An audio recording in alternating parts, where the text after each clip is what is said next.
भागवत महापुराण की धन्या भागवती वार्ता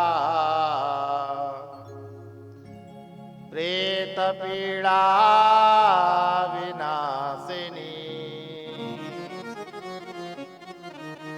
भक्ताहोपि तथा धन्या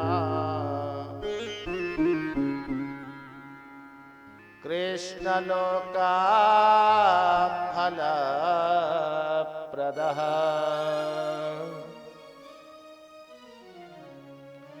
अत्रैव बहवः सन्ति श्रोतारो मम निर्मला अनीतानि विमानानि न तेषां योगपत् कुतः।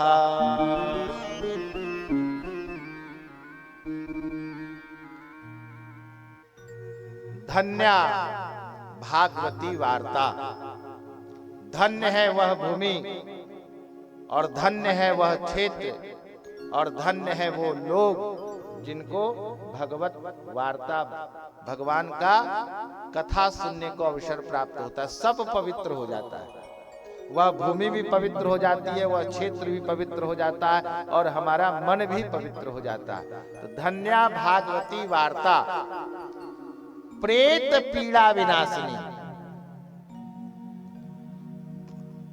कल की जो कथा आपको मैंने बहुत सूक्ष्म में बताया, आत्मदेव धुंधली उसकी पत्नी, धुंधकारी उसका बेटा, पैसे तो कमाया, धन तो एकत्रित किया, लेकिन बच्चों को संस्कार नहीं दे पाया। एक बेटा था, बुढ़ापे में प्राप्त हुआ था, तो मोह उस पे इतना आ गया कि वह नालायक निकल गया। तो हमारे यहाँ कहा गया, पुत्र का पुत्र तो काधन संचय, पुत्र सपुत्र तो काधन संचय। अगर बेटा लायक है तो धन जमा करना तुम्हारा बेकार है, और नालायक है तो धन जमा करना बेकार है। वो सीखो उससे। धुंधकारी पैसे था, उसने तो कमाया नहीं, उसने शराब में, जुगेड़ी में, वैश्यालय में, ये सब में पैसे को उसने बर्बाद किया। और उसका परिणाम क्या हुआ कि पूरा अपना तो नाश किया ही किया, अपने कुल का भी नाश कर दिया, पूरे परिवार का नाश कर दिया। और जब उसकी मृत्यु भी हुई महाराज, तो ऐसी मृत्यु जिसको अकाल मृत्यु कहते हैं, तो ऐसे लोग प्रेत योनि में भटकते हैं, जो एक्सीडेंट में मर जाते हैं बिना समय का, युवा अवस्था में, तो उनकी आत्माएं भटकती है, वो प्रेत योनि उनका हो जाता है और वो हम इसी पृथ्वी मंडल पे घूमते हैं। कई बार देखते होंगे कि पितृ हमारे या लोग जो प्रेत योनि में भटकते हैं वो आते भी हैं।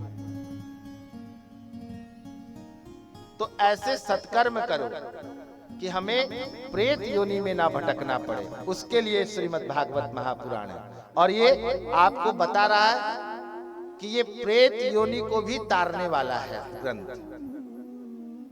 ऐसा अद्भुत ग्रंथ और लोगों के पास नहीं है, ये सिर्फ सनातनी ही ऐसे भाग्यशाली हैं जिनके पास ऐसे ऐसे अद्भुत ग्रंथ हैं।